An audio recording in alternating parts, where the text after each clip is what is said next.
On est vraiment contents, 6107 participants. C'est au-delà de nos espérances pour cette année, honnêtement. Il y a des gens qui viennent pour voir les petits, il y en a qui viennent pour voir le profil des intégrations sociales avec les gens qui souffrent du spectre de l'autisme ou de santé mentale, etc.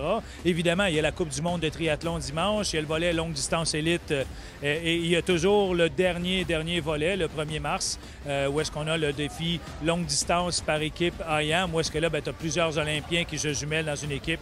Donc, mais à tous les jours, il y a un spectacle intéressant à voir selon ce qu'on apprécie. Il y a donc des gens très connus qui viennent participer. Lovisa Modig, qui est une skieuse d'élite suédoise, qui est double championne en titre de la Coupe du monde et de retour. Maxime Leboeuf, qui est champion du monde de raquette. Le Français Stéphane Ricard, qui est triple champion du monde de raquette. Donc, il y a une panoplie, plusieurs athlètes canadiens, des Olympiens. Anne-Marie Comeau, qui est une membre de l'équipe nationale de ski de fond. Donc, il y a des athlètes de tout acabit, mais des élites. Il y en a à tous les jours, tout dépendant de ce qu'on vient chercher au pentathlon.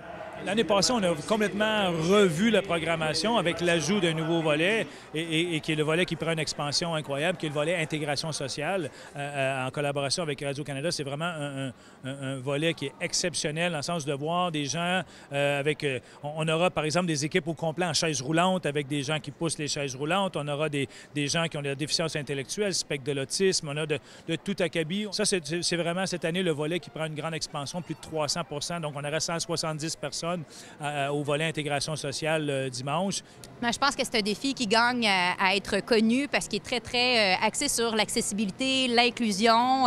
Donc, on peut avoir 5 personnes qui ont des limitations, qui font une équipe ensemble, ou ça peut être une personne qui a une limitation avec sa famille, ça peut être des tandems. Donc, vraiment, le but, je pense, de ce défi-là, c'est de faire vivre un événement sportif de grande envergure, mais il a été bâti dans un souci d'inclusion.